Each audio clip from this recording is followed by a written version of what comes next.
New video of an Israeli airstrike taking out a building in Beirut as the IDF takes aim at Hezbollah targets in Lebanon. The terror group's main sponsor, Iran, is also in the crosshairs of U.S. and Israeli strikes. CENTCOM giving an update moments ago on Operation Epic Fury. Pilots have carried out more than 8,000 flights now, taking out nearly 7,800 enemy targets. That's the update at this hour, 1 o'clock Eastern Time. Hello and welcome, everyone. I'm Sandra Smith in New York on a very busy afternoon. John? Very busy Wednesday afternoon. I'm John Roberts in Washington. This is America Reports.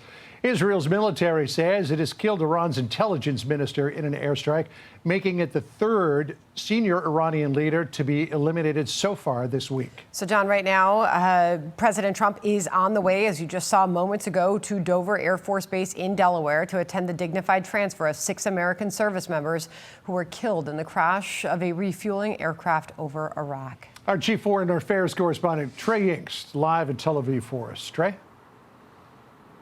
John, good afternoon. I want to start with a statement crossing the wires just last hour from Iran's supreme leader, Mojtaba Khamenei, saying that criminals have to pay soon for his blood. And he is reportedly talking about the top official Ali Larijani, who was killed yesterday. We should note we've not yet seen any proof of life from the new supreme leader in Iran, and this statement is coming through Reuters via state media in Iran. It comes as we're tracking developments out of the Islamic Republic, where overnight the Israelis launched a precision strike to kill Esmail Khatib, Iran's intelligence minister, a man who was responsible in part for taking down the internet in Iran. You can see some file video of him here. He was also responsible for coordinating the sleeper cells of the Iranian regime around the world. He is the third top Iranian official in just 24 hours to be taken out, alongside the besieged commander Soleimani and Ali Larijani. These three were responsible in different ways for the crackdown on protesters earlier this year, and it does appear this is part of a shaping operation to lay the groundwork for Iranian civilians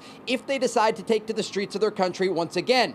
We're also tracking U.S. strikes, where U.S. Central Command says for the first time in this conflict they used multiple 5,000-pound deep-penetrator bombs on hardened Iranian missile sites near the Strait of Hormuz. This map shows where those strikes took place, and again, they were going after the anti-ship missiles belonging to the Iranian regime that threaten that critical waterway. As these strikes are taking place, U.S. Central Command launching a variety of strikes alongside their Israeli counterparts, going after ballistic missile launching positions, command and control centers, and other locations that the Iranian regime thought they were able to hide from those American and Israeli planes. The Israelis also releasing some new video of their own showing a wave of strikes against critical Iranian infrastructure, as reports indicate that gas facilities were also targeted in the south of Iran today. This video shows the besieged forces that had set up checkpoints in the Iranian capital of Tehran. They are being, quote, hunted by the Israelis, again trying to lay the groundwork if civilians there want to go to the streets. Now, John, tonight the Israeli people are bracing for more incoming Iranian ballistic missile fire.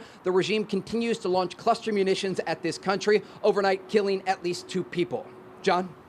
Trey Yingst in Tel Aviv kicking us out this afternoon with the latest details. Trey, thank you. Now this.